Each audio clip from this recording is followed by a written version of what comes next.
देहरादून में धामी कैबिनेट की बैठक खत्म हो गई है। इस वक्त की बड़ी और अहम खबर सामने आ रही है। कई अहम प्रस्तावों को कैबिनेट से मंजूरी मिली है। उप निबंधक ऑडिट लेवल के 11 पद सृजित किए गए हैं। 5 साल के लिए उप निबंधक के पद सृजित किए गए। आईएसबीटी वॉल पर सौंदर्यीकरण के काम को मंजूरी मिली है। पशुपालन विभाग में अब सभी को सब्सिडी, सामान्य जाति के लोगों को भी सब्सिडी मिलेगी। जी हां, इस वक्त की बड़ी खबर आपको बता दें कि अभी SC/ST समाज को 90% तक सब्सिडी मिलती थी। इस वक्त की बड़ी खबर आपको बता रहे, सीधा उत्तराखंड के देहरादून से सामने आ रही है। उत्तराखंड में मुख्यमंत्री पुष्कर सिंह धामी की अध्यक्षता में हाल ही में हुई कैबिनेट बैठक में पशुपालन क्षेत्र से जुड़े कई महत्वपूर्ण निर्णय लिए गए हैं, जिनका उद्देश्य राज्य में पशुपालन को बढ़ावा देना और किसानों की आय में सुधार करना है। अब सामान्य जाति के पशुपालकों को भी पशुपालन योजनाओं का लाभ मिलेगा। पहले यह लाभ केवल अनुसूचित जाति और अनुसूचित जनजाति के लोगों तक सीमित था। अब सामान्य जाति के लोग भी डेयरी खोलने के लिए सरकार से सब्सिडी प्राप्त कर सकेंगे। इस वक्त की बड़ी खबर आपको बता दें कि कैबिनेट ने आईएसबीटी के दीवारों के सौंदर्यीकरण के लिए कार्यों को मंजूरी दे दी है। इससे यात्रियों को बेहतर अनुभव मिलेगा और राज्य की छवि में भी सुधार आएगा। तो इस वक्त की बड़ी खबर आपको बता दें कि पशुपालन विभाग के लिए देखिए, मैं आपको बता दूं कि अब सामान्य जाति के लोगों को भी सब्सिडी देने का काम जो है वो सरकार करेगी। अभी SC/ST समाज को 90% तक सब्सिडी मिलती थी। ये बड़ी खबर आपको बता रहे हैं। कैबिनेट बैठक में कई अहम प्रस्तावों को कैबिनेट में मंजूरी दे दी गई है।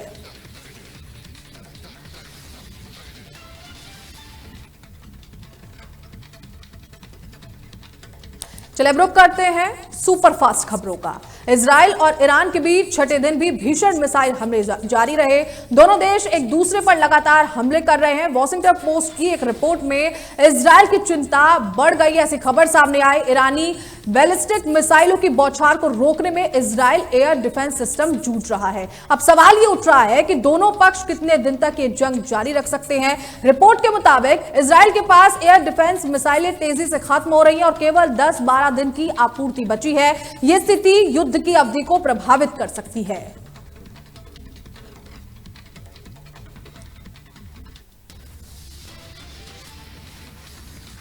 ईरान और इजराइल के बीच बढ़ते तनाव की वजह से भारत ने तेहरान में पढ़ रहे भारतीय छात्रों को वहां से निकाल लिया है, जिसके बाद छात्रों को ओमेनिया पहुंचाया गया है, जिसे भारत का अच्छा दोस्त देश माना जाता है। ओमेनिया और अजरबैजान के बीच 2020 में युद्ध हुआ था और ओमेनिया को अजरबैजान का दुश्मन माना जाता है। भारत ने ऑपरेशन सिंदूर के जरिए ओमेनिया की मदद से अपने छात्रों को सुरक्षित बाहर निकाला। इस तरह से इस मुश्किल वक्त में दुश्मन का दुश्मन दोस्त होता है वाली कहावत सच साबित हुई।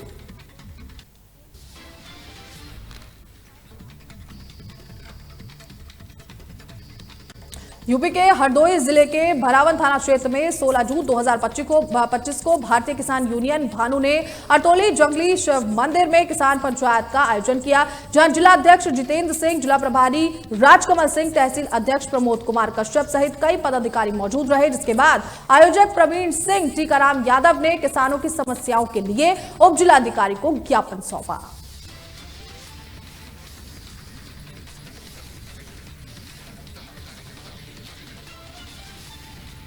यूपी के जौनपुर जिले के सराय मोहिउद्दीनपुर में एक युवक ने अपनी पत्नी के प्रेमी से मंदिर में उसकी शादी कराकर त्याग की मिसाल पेश की है। युवक ने शादी के बाद पत्नी को आशीर्वाद देकर विदा किया। 2 साल पहले हुई शादी के बाद पत्नी के पुराने प्रेम संबंध का खुलासा हुआ था, जिसके बाद पत्नी के मायके से फरार होने और ससुराल में न रहने की जिद पर अरविंद ने यह फैसला लिया है।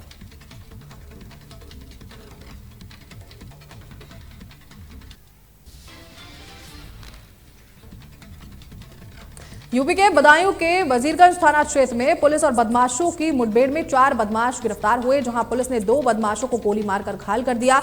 बता दें कि बदमाश बैगन गांव में लूट की योजना बना रहे थे। पुलिस ने 4 तमंचे, कारतूस और 2 बाइकें बरामद की। घायलों को जिला अस्पताल में भर्ती कराया गया है।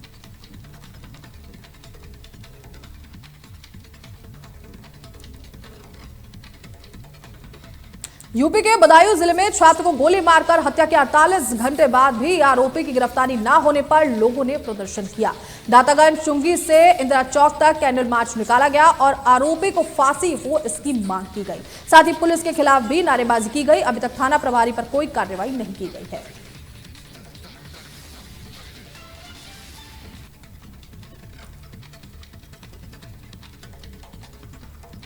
यूपी के बहराइच जिले के महीपुरवा में जर्जर सड़क पर एक ओवरलोड ई रिक्शा पलटने से 11 साल के बच्चे की मौत हो गई। जो महीपुरवा बाजार से अपने गांव जा रहा था, हादसे में बच्चा रिक्शा के नीचे दब गया। हादसे के बाद बच्चे को अस्पताल ले जाया गया, जहां उसे मृत घोषित कर दिया गया। सूचना मिलते ही पुलिस ने शव को पोस्टमार्टम के लिए भेजा और जांच शुरू कर दी है।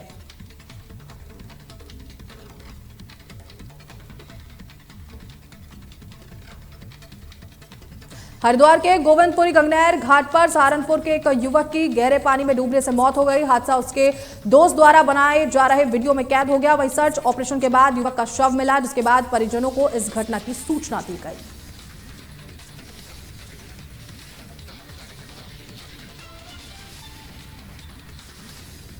उधम सिंह नगर क्षेत्र के युवा विश्वजीत विश्वा कला से उभरते आर्टिस्ट के रूप में सामने आए हैं। उन्होंने बताया कि इंटरमीडिएट के दौरान उन्हें पेंटिंग का शौक हुआ और धीरे धीरे ये शौक जुनून में बदल गया। उधम सिंह नगर के नानकमत्ता में प्रशासन ने क्षेत्र में अवैध निर्माण पर बड़ी कार्रवाई करते हुए सरकारी बुलडोजर चलाया। अधिकारियों के अनुसार ये निर्माण पहले भी हटाया गया था, लेकिन अतिक्रमणकारियों ने दोबारा इसे बना दिया। उत्तराखंड में अतिक्रमण विरोधी अभियान के तहत ये कार्रवाई की गई है।